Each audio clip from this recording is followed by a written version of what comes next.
you are not crazy.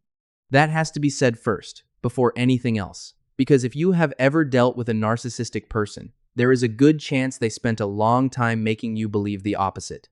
They made you feel too sensitive, too dramatic, too emotional, too difficult to love. Somehow, every argument ended with you apologizing. Somehow, every painful thing they did became a misunderstanding. And every time you tried to explain your hurt, the conversation turned into evidence against you. And slowly, without realizing it, you began doubting yourself.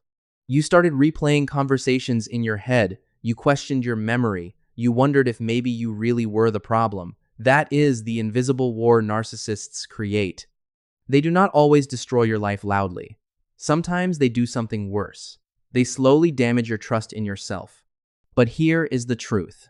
You were not broken, you were conditioned. And once you understand the pattern, their power starts losing its shape.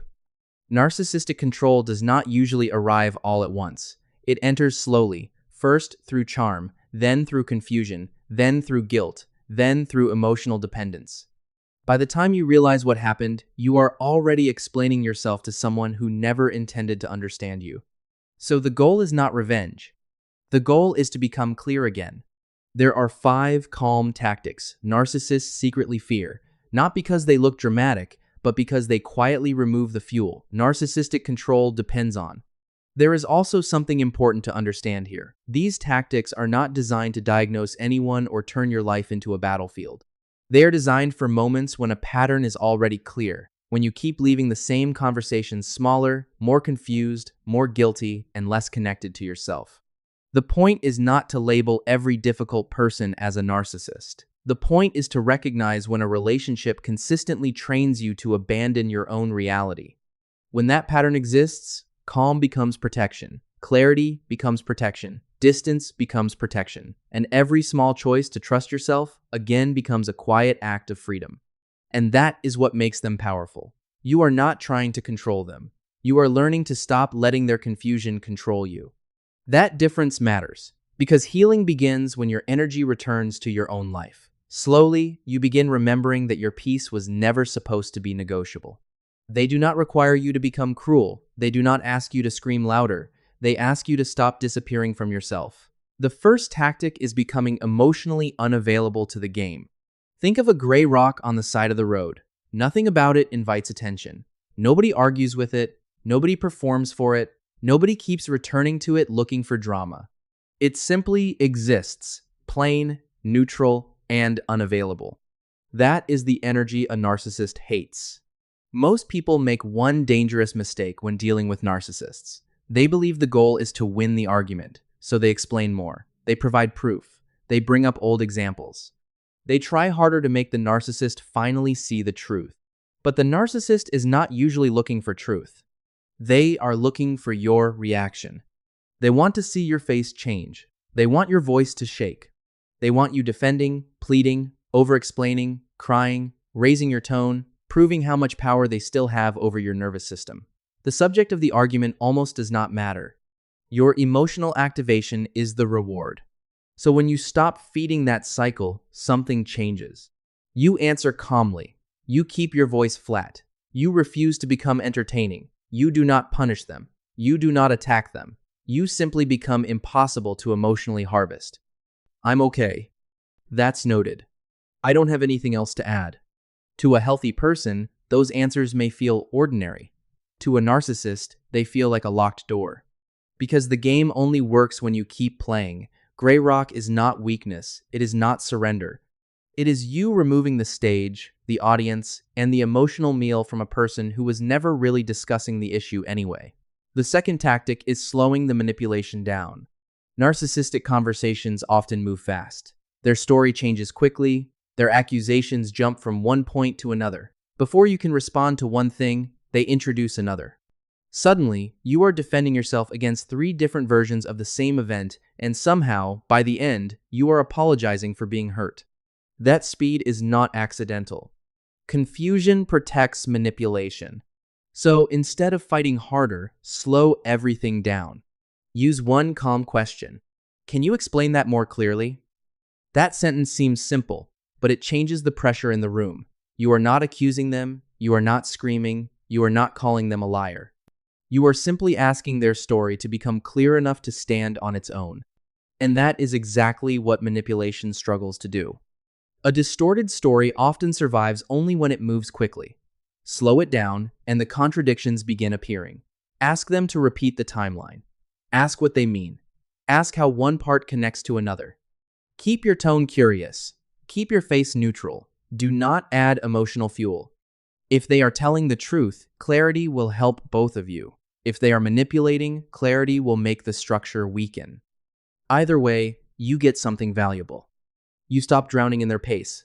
And once you stop reacting at the speed they choose, you begin thinking at the speed your clarity requires. That is where your power returns.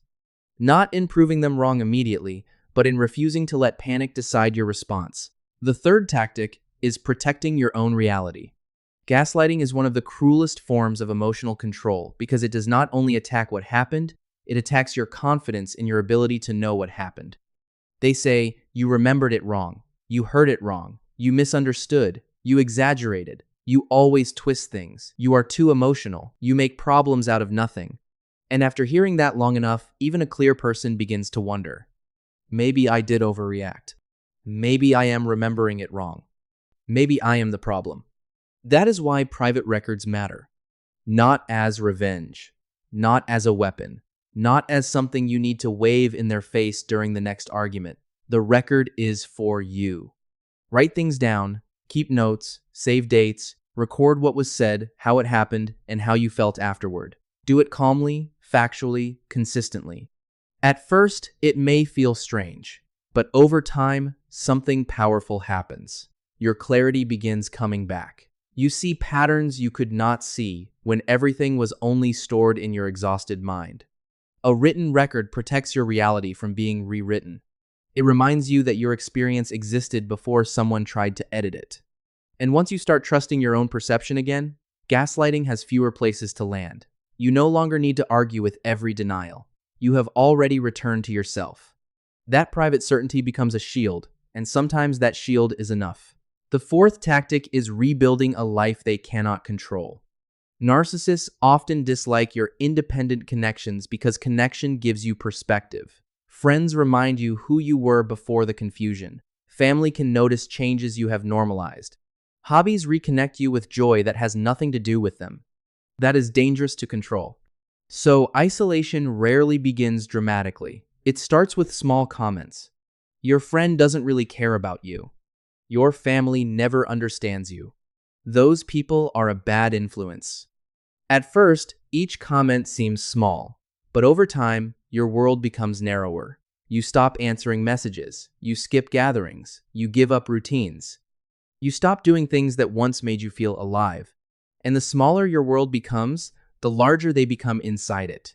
So you rebuild quietly. Text the friend you have been avoiding. Say yes to one dinner. Return to one hobby. Take one walk alone. Join one class. Create one routine that belongs only to you. You do not need to announce it. You do not need to turn it into a dramatic escape plan. You simply begin expanding again. Every independent part of your life weakens their grip.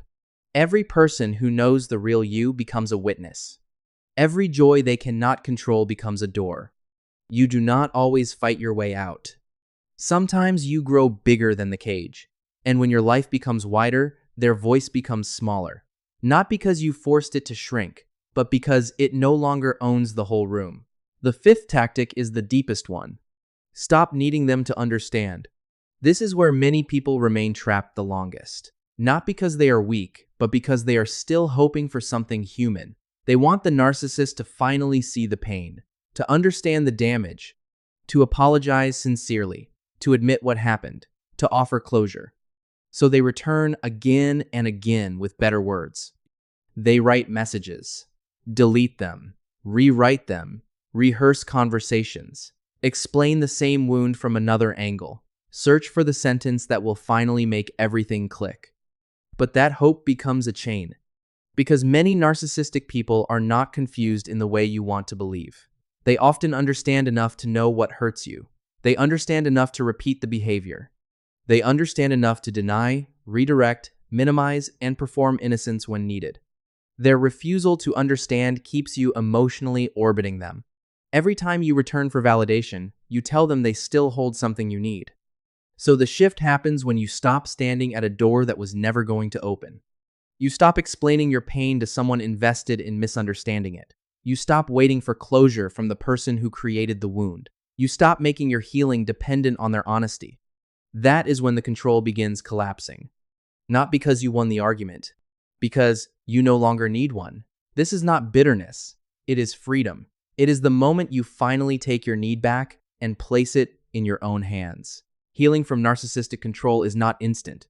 It is slow because the damage was slow. Nobody loses themselves all at once. It happens through tiny moments of self-abandonment. The apology you gave just to end the fight.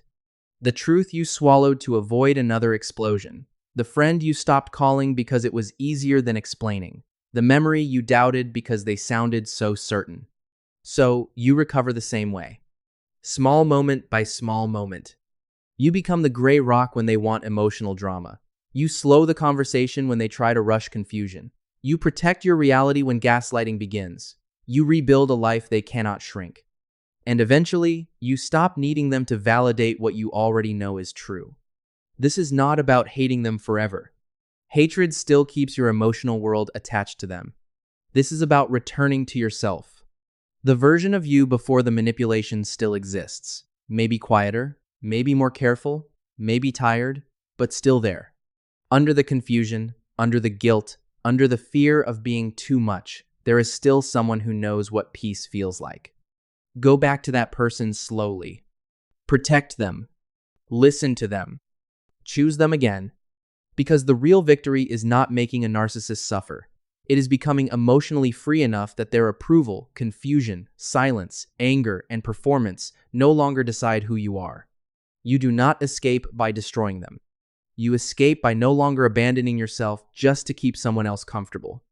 That is the quiet ending they never prepared for. You calm, clear, alive again, and no longer waiting for permission to trust yourself.